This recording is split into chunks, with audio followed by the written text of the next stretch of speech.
Hello everyone, welcome to English Now. Our today's topic is reflexive and emphatic pronouns. This is the chapter where most of the English learners make mistakes with the words like myself, yourself, and himself when they have to speak. If you are also one of them, don't be like them.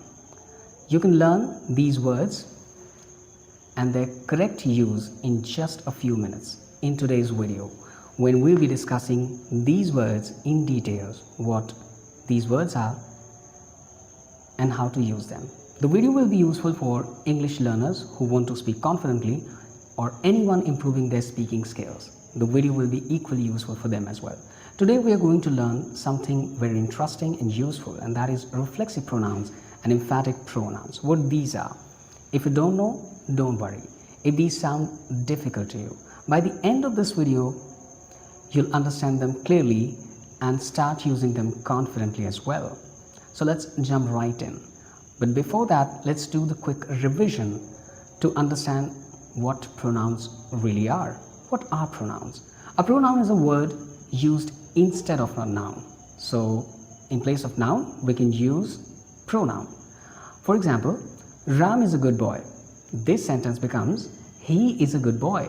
Now over here in the earlier sentence, Ram is a good boy, Ram is noun, and we have replaced this noun Ram with the word he, which is a pronoun. He is a good boy. He is pronoun. Now today we focus on a special thing. Special types of pronouns. Reflexive pronouns. What are reflexive pronouns?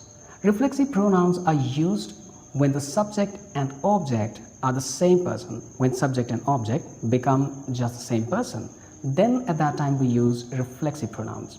What does that mean? That means the person who does the action and the person who receives the action becomes the same, or is the same person, just the same person. Doer and receiver become the same person. Then we use reflexive pronouns. Now let's talk about the list of reflexive pronouns. What kind of reflexive pronouns are?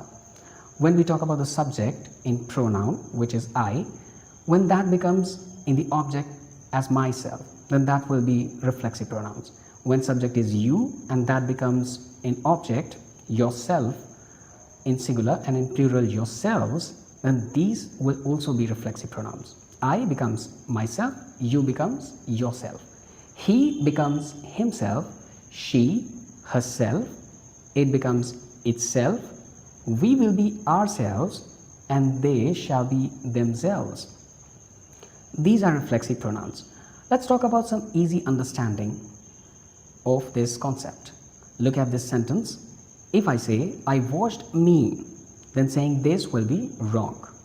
And if I say, I wash myself, then that will be correct. Why that sounds correct? Because I did the action and I received the action. I, the subject, I'm the doer, and I wash myself.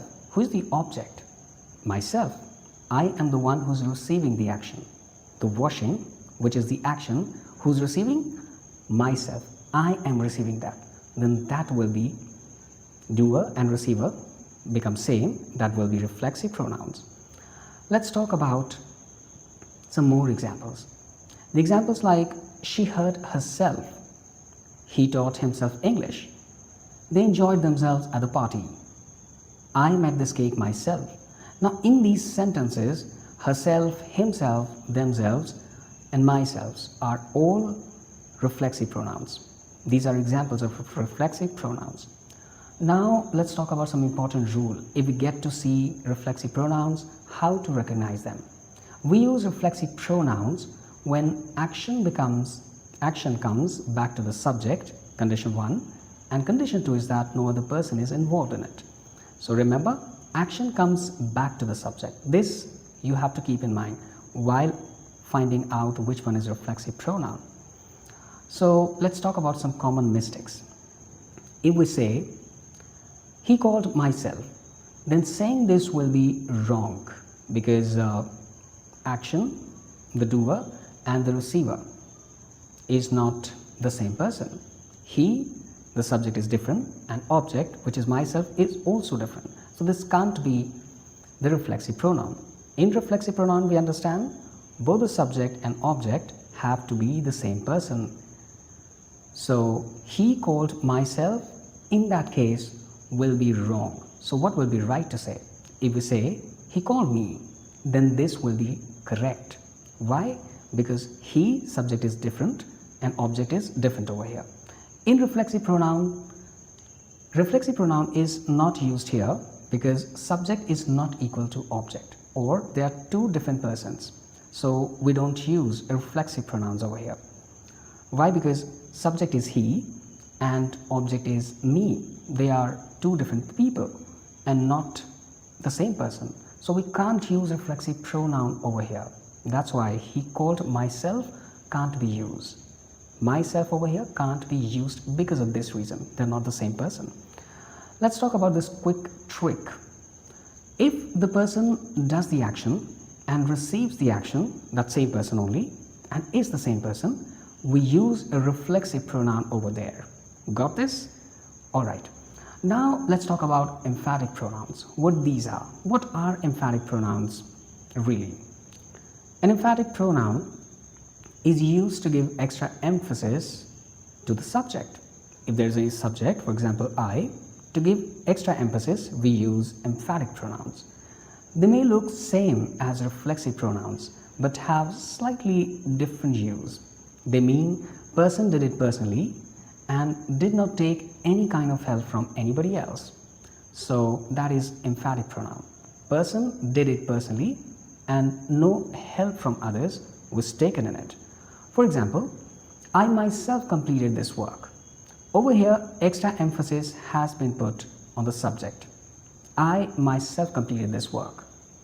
So I am the subject, I am the person who did it personally and did not take anybody else's help. She herself called me. This is also emphatic because she is the person who did it personally and did not take anybody else's help. So she did it personally. She herself called me. That's why this is also emphatic pronoun. So you have to remember, in emphatic pronoun, the person who's the doer does it personally and does not take anybody else's help. Some more examples we have are, the teacher himself explained the topic. The teacher did not take anybody else's help. He did it personally. He personally explained the topic. We ourselves cleaned the room. We didn't take anybody's help, but we cleaned the room ourselves. We personally cleaned our rooms. Now, after this, let's talk about how is emphatic different from reflexive. How they're different from each other. If we remove the emphatic pronoun from a sentence, it still makes sense. Let's talk about it how. I myself did it. This is a particular sentence. In this, myself, this particular word is emphatic pronoun. If we remove it and make it like I did it, then this particular phrase, I did it, still correct because it's giving a clear meaning and does not create any confusion. That's why this is emphatic. So remember, in emphatic, if we remove emphatic pronoun, then the sentence that remains still gives clear meaning, then that will be emphatic pronoun. But in reflexive, the meaning does not clear if we remove the reflexive pronoun. For example, I washed myself. And if we make it I washed, by removing myself, I washed, then this particular phrase, I washed, does not give the clear meaning in it. Not complete and unclear. With questions like who washed? If someone says I washed, then we can ask who washed? The meaning is unclear. We are uncertain about this. That this will be reflexive pronoun. We can't remove reflexive pronoun from the sentence. If you remove it, the reflexive pronoun, and the sentence feels incomplete in listening, then it's reflexive pronoun. Now let's talk about position in sentence. How can we position them, these pronouns? Emphatic pronouns can come after the subject and at the end of the sentence. When they come after the subject, for example, I myself did it. So I over here is subject, and right after this is coming the emphatic pronoun, which is myself. I myself did it. And at the end of the sentence also emphatic pronouns come. For example, I did it myself. Now myself over here is coming at the end of the sentence or the phrase. So both these situations are correct. After this, let's talk about some quick comparison between these two. Let's compare both of these clearly. In reflexive pronouns, it will be I hurt myself. Even if myself is coming at the end, it's necessary to keep it over there. We can't remove it. If we remove, the meaning will be unclear. And in emphatic pronoun, it will say I myself did it. Then myself over here is giving extra stress, just for stress. It's giving extra emphasis. So remember, if needed, that will be reflexive pronoun. Without this, sentence will be unclear and create confusion. Then that will be reflexive pronoun. If it's giving only extra emphasis, then that will be emphatic. Without this, also the meaning will be clear of the sentence. Let's talk about one more example. He cut himself. Over here, this is reflexive because we can't remove it, otherwise meaning will be unclear. And if we say he himself cut the cake, then himself over here is giving extra stress. And if we remove it, the meaning will still be conveyed. He cut the cake. There was a cake that he cut. Then this will be, because it's giving clear meaning, this will be emphatic pronoun. And the earlier one was reflexive. After learning this, let's talk about some practice sentences. These are for you. You have to try these at home. Some hints have also been given. You have to read them and write your answers in the comment box. I completed this book dash, this project dash. Your hints are myself or herself. She prepared the food dash, hints, herself or myself. They enjoyed dash at the party. Hints are herself or themselves. You have to practice these and write in the comment box. Let's talk about some conclusion. Today we learn in reflexive pronouns, the action returns back to the subject, and emphatic, it only gives extra emphasis or stress.